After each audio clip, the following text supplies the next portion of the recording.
Joining us now, Republican Congressman of Arizona, Paul Gosar. Welcome to the show, Congressman. Hey, thanks for having me on, Dennis. I could not watch yesterday because I knew it would be frustrating. I saw some of the snippets today, and, certainly the Secretary of State's question, what does it matter, answered eloquently by that one man. People in the armed forces and the diplomatic forces, it would appear, do not like to leave people behind. Tell us distill it down for us since you were one of the questioners. Well, Dennis, what we actually got is that we saw three brave men come and testify, and what's more important is that, everybody said, why is it taking so long? It's because these men, particularly Mr. Hicks, tried to do this within the system to make them come forward and have personal accountability with personal responsibility. And when the State Department, particularly Ms. Clinton, didn't want to do that, he came forward as a whistleblower. Mm-hmm. And what they basically gave us was information that totally contradicted, showing that the administration's talking points that they came out with Susan Rice and Ms. Clinton were actually lies, defrauding the American public and turning a deaf eye and ear to putting our people in harm's way and watching people die. You realize that Mr. Hicks and the two other heroic figures are now today, if not prior to this, under more intense investigation and scrutiny by opposition research minions on the left than anybody is doing on the Benghazi invasion itself. I hope those guys know that they're being audited at the wazoo, because that's how creepy it's gotten on that side of the aisle over there. Well, and that's why it's taken so long, Dennis, because in Fast and Furious we saw what happened to the whistleblowers, and we're still trudging through. We're going to hold people accountable, and that requires us to go through the courts and calling people out, particularly the political appointees. So be it, and we will do that. And I think that I want to make sure that the American public knows that they have a responsibility in this too, because this is the freedoms that we all experience.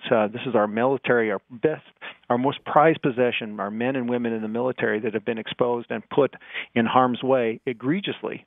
And that we need to uphold that rule of America, our basic soul, to make sure that people are held accountable. And this will happen again. And I think that's what was said in that hearing is that you could take this storyline and take it from 1999 in Nairobi, Kenya, and it's the same storyline. Mm-hmm. What's missing is we fail to hold political appointees accountable, and I'm tired of that. And as you probably know, I'm a dentist impersonating a politician. The private sector gets tons of accountability, and that's what we need here. And by darn, I'm not going to stop until we get it. Oh, I don't. You're not a dentist playing a politician to me. You're the very definition of what a citizen politician should be. You smelled BS. You went down there, and you're playing it the way it's supposed to be played. So please, your bona fides with me are exemplary, my friend. And you went from drilling to grilling yesterday. I dug it when you leaned in on them and asked if, or asked the gentleman if when they heard Susan Rice out there, they thought, whoa, what comic book author wrote this fantabulous story? And it was never that video, was it? It was never. I mean, even in the back trails, Dennis, when the Cairo incident came up, there were questions asked about the hits, and one of the forecast people in Libya made the comment, golly, there's only yesterday when I saw the video, there was only 1,000 hits, and today 6,000. That's hardly something going viral. So it's definitely not this aspect. This was a narrative that they wanted to push, and I think good people are coming forward, and I just hope that, and I'm sure I know what America can be. That these whistleblowers are going to bring people forward, because I think America loves their military and that freedom more than they like this president and this Secretary of State. Now, what sort of when Hicks first raised Mr. Hicks, he certainly deserves the Mr. note. When Mr. Hicks detailed some of these problems he had early on, how negative was the reaction he got in-house from our people? Very, very negative, because the checks and balances, Dennis, here all pointed to Miss Clinton, because of the type of security we had, the position and condition of the buildings that we were using in the consulate and the embassy.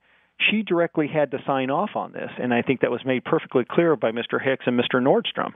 And, to find out that we knew this was in harm's way. In fact, if I'm not mistaken, in the year prior, from June 30th to July 1st of 2012, there were over 200 terrorist activities that precipitated in Libya, 50 of them in Benghazi. I mean, we were the last flag standing. And that came out when we were in our hearing in October between the primary and the general. And people are got to realize is that we were the last flag standing, and they knew this was going to happen. Yes. And then they actually took down part of the defense force. They cut it by 60%.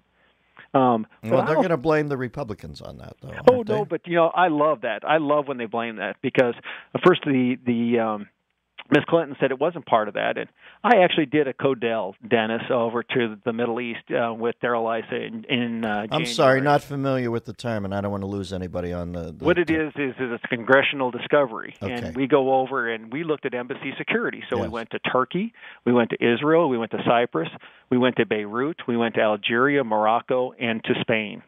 I'll share with the readers, with your listeners, what's going on. We're actually building an embassy in Morocco. We're spending $154 million. And being the citizen legislator, I made the comment, how much is our old embassy worth and do we have buyers? And they go, no, we have no idea. I go, you got to be kidding. We're building something and then we don't even know what our other stuff is worth and not going to offset it? It gets even worse. Then the comment comes that we're spending $1 billion on an embassy in Great Britain. The problem that we got is prioritization with this administration. They don't get it. But they have never been in a business mode either. They've never signed the front end or back end of a check, so they have no accountability. Right. Well, listen, this is where the dental part of you comes in. If somebody's wisdom teeth are coming in, you got to make space for them. And if we're going to spend that much money on stuff like that, something's going to suffer. And guess what? It's the consulate in the middle of the craziest cul-de-sac on the planet Earth. And that's it's compensatory gestures. So you're right. The waste is just capricious in so many areas in the name of, high-end diplomacy. But the simple fact is that place should have been lined in Kevlar over there. Now, we're talking to Paul Gosar. He is a Republican congressman of Arizona, and I admire the man's the way he's waded in here, and he's going to dig in, and he's going to get this done for us.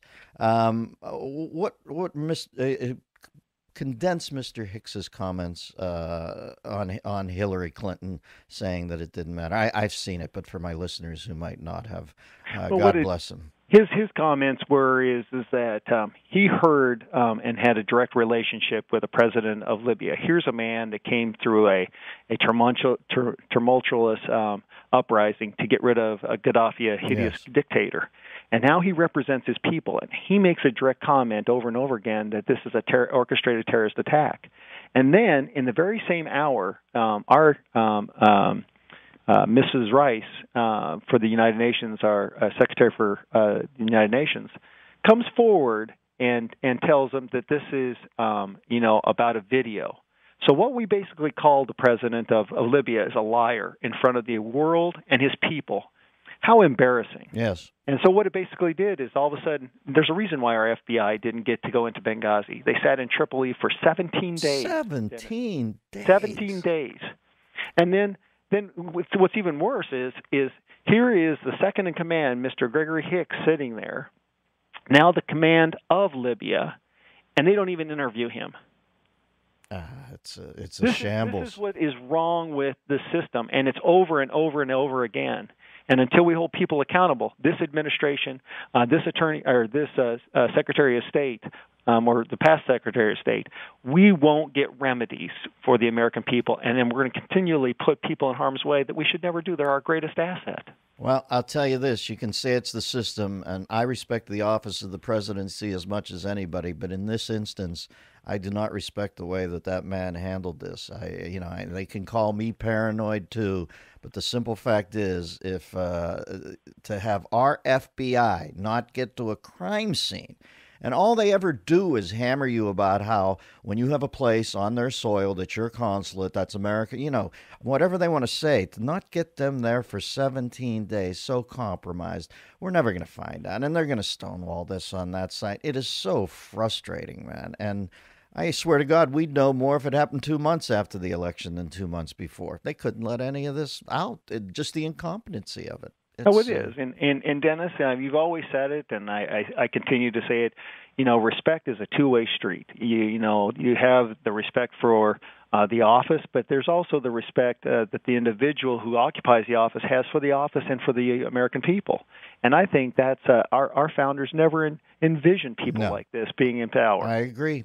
We might cling to our God and guns, but he certainly clings to his original story, and you can't budge him off it. In this case, the original story absolutely sounds just like bad fiction to me.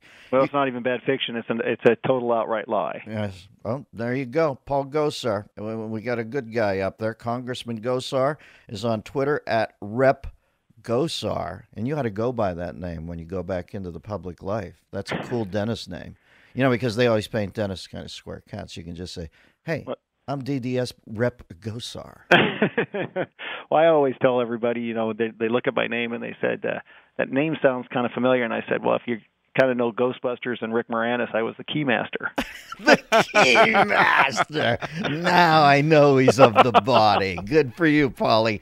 Good to talk to you, baby. Go get him. Thanks, Dennis. Thanks for everything. All right. The Keymaster. What a hip reference.